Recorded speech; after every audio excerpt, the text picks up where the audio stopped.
ओम ब्रह्म सत्यम सर्वाधार।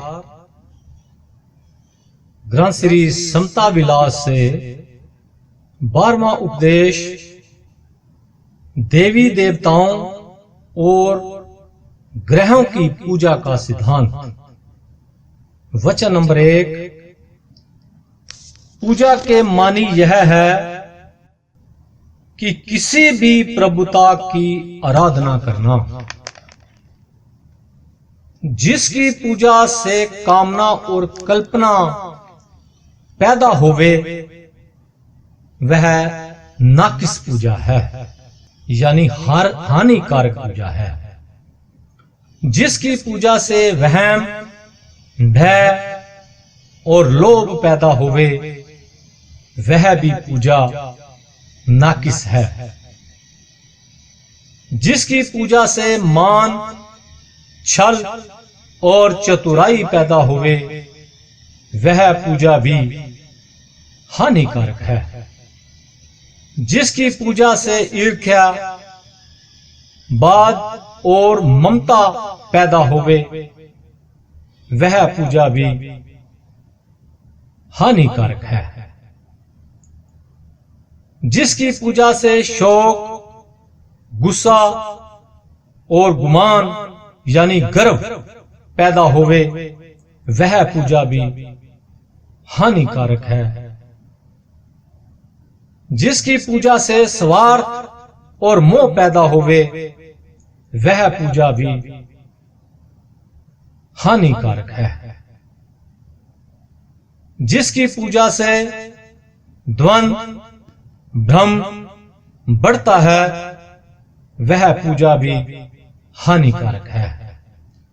जिस पूजा से कर्म वासना फैलती है वह पूजा भी हानिकारक है।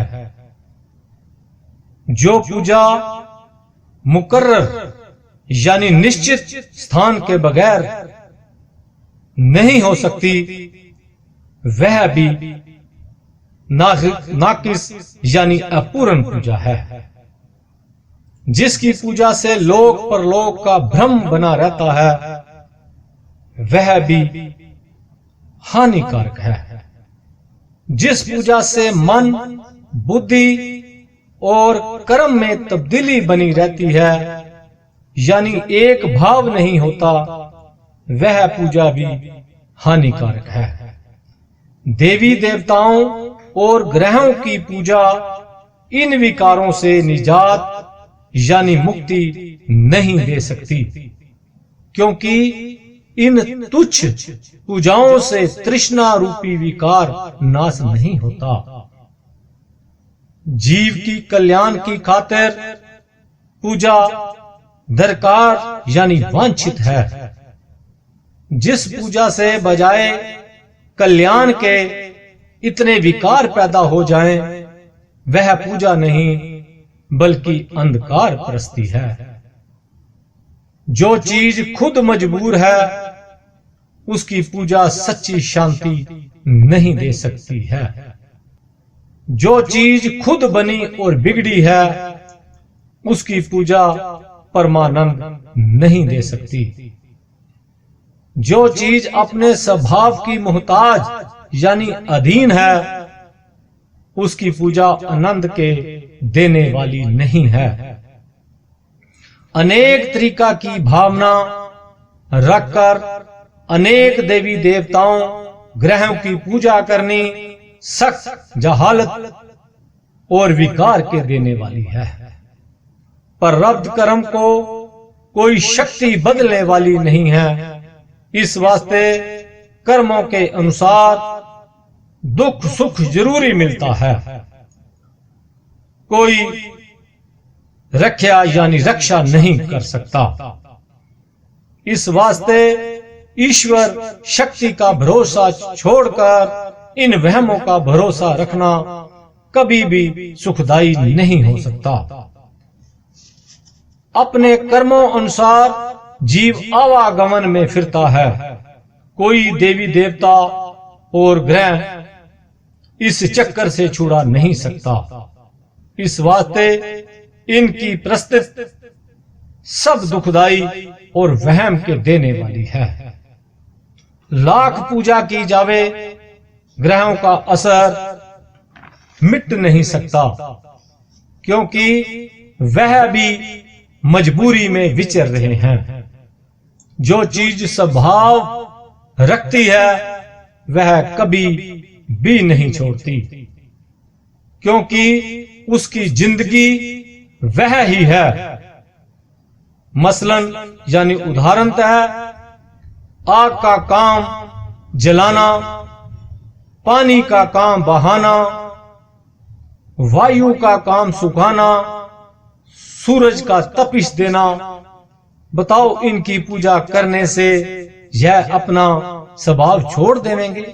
नहीं, अपना स्वभाव कोई चीज नहीं छोड़ती जब तक वह उस स्वरूप से मिट ना जाए। ऐसे ही सब निजाम यानी शासन को समझे। कर्म चक्र से जीव को सजा और जजा यानी दंड और शुभ कर्मों का फल मिलती है।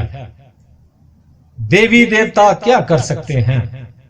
इस वास्ते इनकी पूजा भी गिरफ्तारी, अधीरता और भ्रम को बढ़ाने वाली है। देवी देवताओं की पूजा उनके गुण और कर्म का ग्रहण करना है कि जिस शक्ति को धारण करके वे देवी और देवता बने, उस शक्ति का विचार करना, उनके आदर्श करके ऐसी पूजा धर्म को प्रकट करती है। जैसे जैसे सत्कर्म और उपकार को उन हस्तियों ने धारण किया है, उसी के मुताबिक अपना जीवन बनाना, यह उनकी सच्ची पूजा है। कर्म गति ही देवता बनाती है, कर्म गति ही राक्षस बनाती है। इस वास्ते कर्मों का सुधार ही असली पूजा है। देवी देवताओं का मार्ग यह ही है। जो अनेक प्रकार की कामना रखकर देवी देवताओं को पूजते हैं, उनका गुण और कर्म धारण नहीं करते, वह सब निष्फल और दुखदायी है। अपने कर्मों के अनुसार ही मन के मनोरथ पूर्ण हो सकते हैं। कोई देवी देवता उनको बदल नहीं सकता। मौत, जन्म, दुख और सुख सब कर्मों का फल है। कोई ताकत इनसे छुड़ा नहीं सकती। जरूरी भोग भोगना पड़ता है। गुरु, पीर, अवतार, ज्ञानी, नबी और पैगंबर सबको अपनी करने का फल मिलता है। यह ईश्वर की माया का खेल है। इन सब बातों का विचार करके अपनी करनी को सुधारना चाहिए, जो सब तकलीफों से छुड़ाने वाली है। जो कर्म मन करके, बुद्धि करके, इंद्रियों करके किए जाते हैं, उनका फल जरूरी भोगना पड़ता है। कोई छुड़ाने वाला नहीं। ख्वाए तन मन देवी देवताओं के अर्पण क्यों ना किया जाए। देवी देवताओं और ग्रहों की पूजा ईश्वरीय विश्वास को और सत्पुरुषार्थ को नाश करने वाली है। इस वास्ते सब पापों की बुनियाद यह ही पूजा है। अगर उनकी जिंदगी का गुण कर्म ना विचार किया जावे। जो देवी देवताओं और ग्रहों की पूजा करने वाले हैं, वे कभी भी निष्काम भावना और पर उपकार को धारण नहीं कर सकते। इस वास्ते हर वक्त वहम और भय में गिरफ्तार रहते हैं और अपना अमोलक जन्म झूठे लालच में गंवा देते हैं। सत्कर्म ही देवता बनाने वाला है और मलिन कर्म ही राक्षस बनाने वाला है। इस वास्ते हर घड़ी, हर लम्हे सत्कर्म को धारण करना चाहिए। जो पूजा गर्ज को धारण करके की जाती है, वह सब धर्म के विरुद्ध है और आवागमन को देने वाली है। इस दुस्तर संसार से सिवाय ईश्वरीय ज्ञान और सही ईश्वर की पूजा के कभी भी निजात नहीं मिल सकती। जो सर्वशक्तिमान घट घट व्याप रहा है, देवी देवताओं और ग्रहों को भी प्रकाशने वाला है, उस परिपूर्ण ईश्वर को छोड़कर नाशवान चीज का पूजन करना सब व्यर्थ और भ्रम चक्कर के देने वाला है। अपने साखीभूत ईश्वर का पूजन कर्म जंजाल से छुड़ाने वाला है। कर्म जो किए हैं उनका फल जरूरी भोगना पड़ता है, मगर ईश्वर की उपासना से उन कर्मों के फल की आसक्ता से मुक्त हो जाता है, यानी निर्द्वंद अवस्था को प्राप्त हो जाता है। वह ही स्थान असली खुशी का है। इस माया के अति गुबार से छूटने के वास्ते एक ईश्वर की उपासना लाजमी है। तृष्णा रूपी अधिक रोग से छूटने के वास्ते एक अखंड अविनाशी रूप की उपासना लाजमी है। कर्मों के फल भोगने में धीरजवान रहने की खातिर एक ईश्वर की पूजा लाजमी है। निर्भय निर्वास होने की खातिर ईश्वर की उपासना लाजमी है। तमाम दुनिया के ऐश्वर्य ईश्वर पूजा से प्राप्त होते हैं, जो सर्वशक्तिमान है। इस वास्ते उसकी उपासना लाजमी है। ईश्वर को छोड़कर देवी देवताओं और ग्रहों की पूजा करनी बड़ी जहालत और नास्तिकपन है। सबसे बड़ी ताकत अपना मन है। जो ईश्वर के स्वरूप में स्थित हो जावे तो वह खुद देवता है। सत्कर्म को धारण करने वाला, ईश्वर पर दृढ़ विश्वास रखने वाला ही देवता है। सबसे निकट तीन काल प्राप्त घट घट के जाननहार शुद्ध स्वरूप एक रस रहने वाला, अपने आप में सब ताकत रखने वाला, सब संसार जिसके प्रकाश से प्रकाश हो रहा है, उसको छोड़कर नाश होने वाले और कामना युक्त शक्तियों की पूजा करनी सब अकार्थ और अंधकार है। जिसकी पूजा देवी देवते करते आए हैं, उसी ईश्वर की पूजा धारण करनी लाजमी है। ईश्वर एक है, देवी देवते अनेक हैं। एक को छोड़कर जो अनेक की पूजा करता है, वह किस गति को हासिल कर सकता है? यानी संशय शोक के बगैर कुछ भी हासिल नहीं कर सकता। इस संसार में विचार को शुद्ध करके जिस तरीका से देवी देवताओं ने बुजुर्गी हासिल की है, उस तरीका को धारण करके परमपिता परमेश्वर की पूजा करनी चाहिए। यह ही असली पूजा है।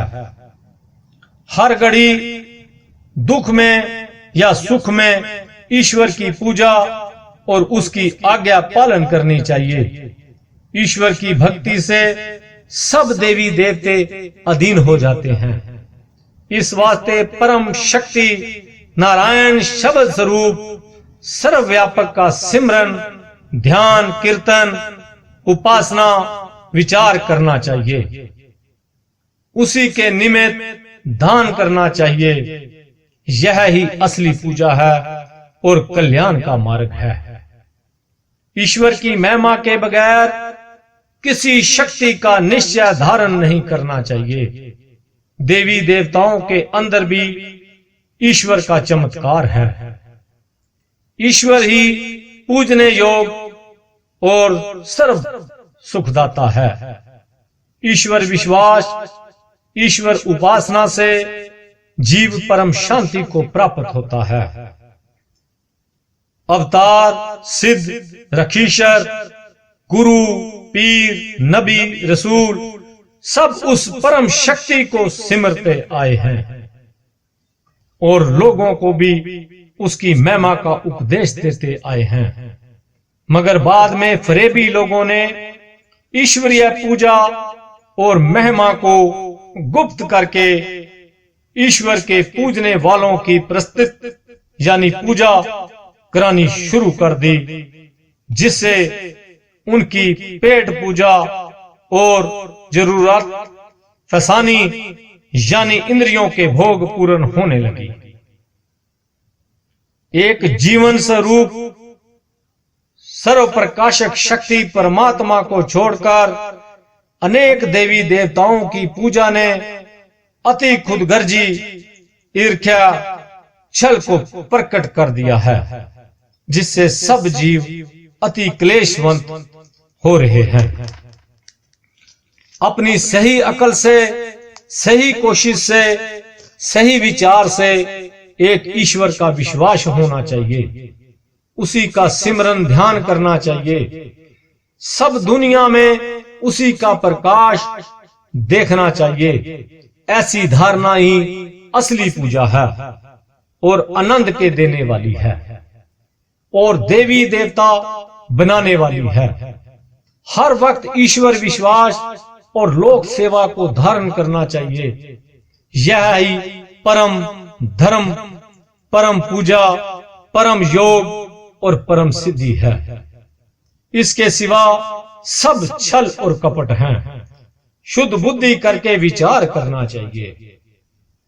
जो ईश्वर को छोड़कर देवी देवताओं को बलि और भेंट देता है, वह खुद गर्ज आत्मघाती है। यानी देवी देवता ना कोई बलि लेता है और ना ही बलि लेकर कल्याण दे सकता है। यह रिवाज अंधबुद्धि वालों ने जारी किया, अपनी पेट पूजा का जरिया यानी साधन बनाया है। ईश्वर विश्वास और लोक सेवा ही असली कल्याण का मार्ग है। इसी रास्ते पर चलकर देवी देवताओं की पदवी को हासिल कर सकता है। जो देवी देवताओं के नाम पर मांस, मदिरा और कई तरीकों के चढ़ावे देता है या लेता है, वे दोनों पखंडी असली धर्म को नाश करने वाले हैं। मनुष्य के वास्ते ईश्वर पूजा और लोक सेवा असली धर्म का मार्ग है। इसके अलावा जो देवी देवताओं पर बलियां चढ़ाते हैं, वे मार्ग से पतित होकर कई जन्म अदम योनियों को प्राप्त होकर दुख पाते हैं। समता ही आदर्श देवी देवताओं का है। समता ही ईश्वरीय चमत्कार है।